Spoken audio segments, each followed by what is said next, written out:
Glimra i läger, rimförsar ner fårner, dvärgar, auvar, drögar med. Howdy folks, Maineprepper here. I wanted to talk to you today about the actual concept of bugging out. And there's a very strong possibility when you are bugging out that you're going to wind up on foot. I hope you don't have to wind up on foot, and I hope you can drive all the way to wherever it is you're going when you have to, or if you have to bug out. Actually, it'd be great if we never had to, but those that fail to plan to fail. So let's plan on bugging out, and let's plan on having to go on foot at some point to get to our destination. When you do, you got two choices with your gear. You can either leave it all behind or you can carry it on your back. Well, actually there's three. A third one, and this is an adjunct to leaving it behind, would be to cache or to hide your gear away and come back later when you have vehicular transportation. Now, when you have to walk, please understand that your average walking or running shoes are not going to be adequate. These shoes here, these are great for running shoes. These are one pair of my running shoes, and these are my gym shoes and my general walking around shoes. And they're pretty good shoes. These are Dr. Scholl's, I think, and they're okay shoes for the gym. And if I had to walk a distance in them without any gear on my back, they'd be okay. These shoes would be pretty good if I had to walk a distance, and I certainly run distances in them. These are sturdy, very good shoes, $100-something a pair. But if I had to put a rucksack on and really start humping, and I get into rough terrain, these don't have the ankle support and everything else that I want. And you get a twisted ankle when you're on a long move, and you're going to be a liability to yourself and to your team. So we're going to talk about a number of things, and not all in this one video because we won't have time.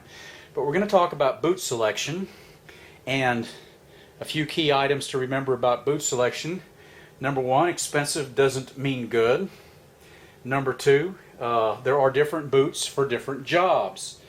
That is, you may have boots that are specifically designed just for road marching on asphalt. You may have another set or they're designed just for road marching in the mountains of Afghanistan. And obviously we don't, unless we know exactly where we're going to walk, we may want to get a little bit of a general purpose boot. And in the later video, when I do the actual boot video, we'll talk about these items in detail. All right. Another thing to consider, let me scroll down here. You want to try before you buy. Whenever you buy your boots, it'd be good to put them on, because even though you may say, well, I know I wear a size 12, I wear a size 12 triple E. I know that that's a 12 triple E, but if I buy them online, they may not be actually 12 triple E's. They may be 11 D's, but to the person that sized them, they think that's 12 triple E. Well, that's not going to work for me. Good socks are just as important as good boots. You want to break in your boots before you have to bug out, and boot maintenance. We're also going to talk about foot injuries. We're going to talk about how to prevent them and how to treat them. And I have a bunch of tricks up my sleeve in that regard. And I hope you'll tune back in for that one on foot injuries alone, because I think that'd be well worth your time. I have been doing this off and on since 1976. The longest rucksack march I did in my life was 120 miles in 4 days. And you may say, well, that's only 30 miles a day. Well, yeah, 30 miles is a long way to road march, folks. May not be far to drive or ride on a bicycle, but it is a long way to road march. And especially with a rucksack on your back, especially when you're having to make distances. And we also had to do tasks along the way. So, and we're going to talk about rucksack selection. We're going to talk about the best type, frame, external or internal type, or no frame. And we're going to talk about the important features to look at in a rucksack. I'm going to teach you how to pack a rucksack. And again, I think I have good credentials in this area. I'm going to show you that it does make a difference how you pack your rucksack. And I can take somebody with a poorly packed rucksack and repack it for them. And it literally, this happens to me with my students all the time. We'll be out in the field and their rucksack is killing them and they're falling behind. I'll call a halt, I'll dump their gear on the ground, I'll repack it for them, I'll stick it on their back. It makes all the difference in the world. It really does make a huge difference. And then I'm going to talk about rucksack marching. I'm going to talk about some techniques, especially if you're in the cold and you're in the elements, that you're going to want to be mindful of when you're out there and moving as a team.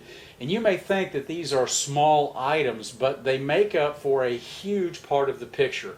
These are the things that I've observed over a period of years as I have done this in my job, in my duties as a soldier, as a professional soldier. I have seen some of these techniques used, and I've used them myself, of course, and implemented them, and they make a huge difference, even though they may seem like small things. They're very cumulative and they add up. So there will be a video on that as well. And finally, we'll talk about carefully considering and how to winnow through your rucksack and decide what is and isn't important. That's always a tough one for me because I'm the quintessential Boy Scout who thinks that everything's important, but when you start having to haul the gear, you really start looking at it and going, well, you know, maybe I can do without that. And it's better that you make that decision before you get out there in the wilderness and you have to leave your nice item out there as a gift for the next person that comes along. Hopefully it'll be you, but perhaps not. Okay, so there will be probably 3 videos following this. This is just a quick overview to show you what we're going to talk about in each of the videos. Hey, thanks for tuning in, and come right back for the first one, which will be about selecting boots. Okay, thanks.